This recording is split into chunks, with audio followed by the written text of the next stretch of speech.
What's up, everybody? Jackson here. It's time for Absolute Batman number 3. We're going to jump into that in just a second. But first, if you're not already a subscriber, please go ahead and give the subscribe button a click. Maybe even give the video a thumbs up. And now let's get to it. Issue 3 opens up with Bruce and Selina making their way across the rooftops, which, if you know anything about Batman, then you know that rooftops are where Bruce and Selina cross paths quite a few times. Bruce is a bit timid at first, but Selina is right there to urge him along. Now they continue along the way until they come to a rooftop that's covered in cats, and their conversation is now shifted to Selina's living situation.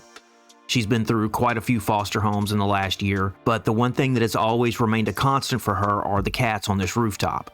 However, the gentleman, Bruce suggests that Selina come and live with them, but Selina isn't really trying to hear that. Instead, she leads him off the roof and through the back door of the building, which takes them directly into the theater. They have a seat in the front row, and the screen lights up with the Zorro title card.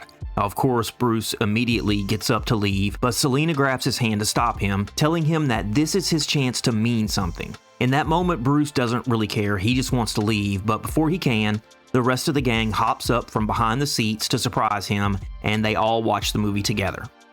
Back in present day, we pick up with Batman and Alfred barreling down Broadway in the Batmo dump truck. Riding on the hood is Alfred, who is not liking Batman very much right now.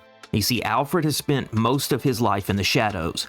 Stealth has always been his friend, but this isn't exactly what you would call stealthy. It's also not helping that Batman just reminded him that he has 30 seconds to plead his case, and they are being attacked by the Party Animals. So, as Alfred is fending off the attack, he explains to Batman that he is looking for a man called the Black Mask, and he believes that Roman Sionis, who is the leader of the Party Animals, may be the Black Mask. Alfred continues to urge Batman to find a faster vehicle, but this is Batman, so we already know he's got something up his sleeve.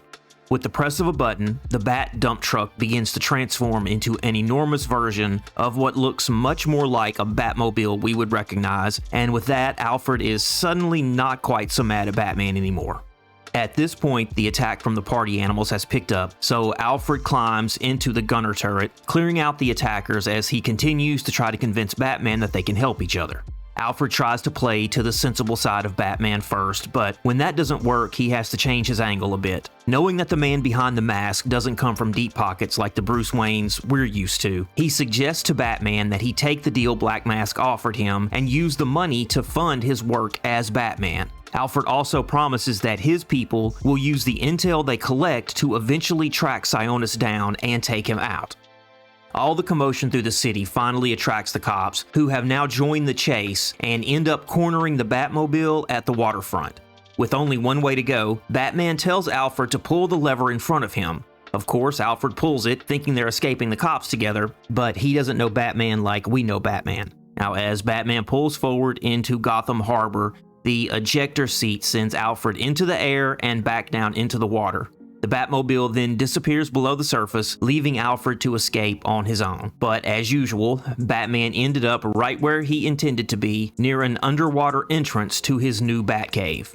When we catch back up with Bruce, he's at Eddie's lab, using his new AI bot Al to research the Party Animals ape skull that he found. Al explains that the mask has 3 functions. First is to hide the wearer's identity from cameras. Its second function is to act as a wallet where the cryptocurrency that they get paid in for the jobs they do is stored.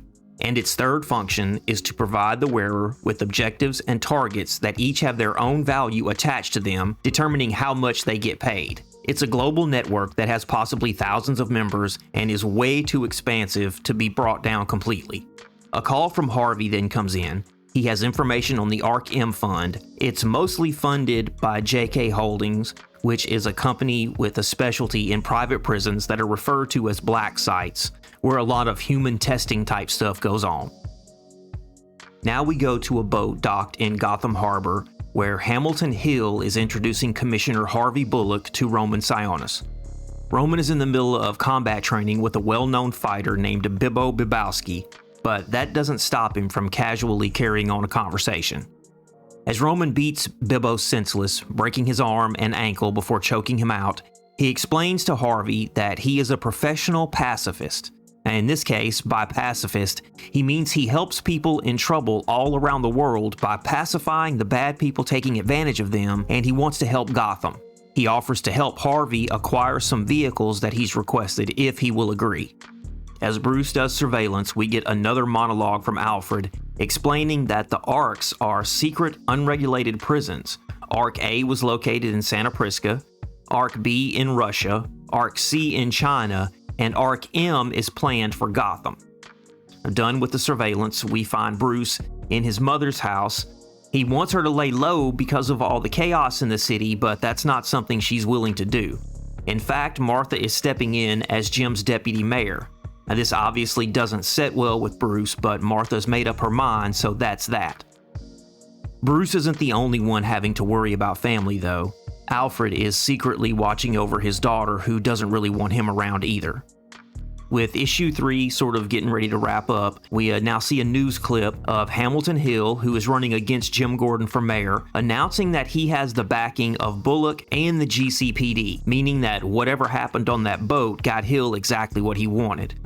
Now finally, we jump to Bruce on the phone with Sionis, who is offering him $200 million to back off, and in exchange, the Party Animals will take it easier on Gotham City. Knowing what that kind of money would do for Batman, Bruce takes the deal, and that's that. Now we wait for issue 4. Thank you for watching. While you're here, go ahead and check out this video, 6 slightly obscure facts that you may or may not know about the Doom Patrol.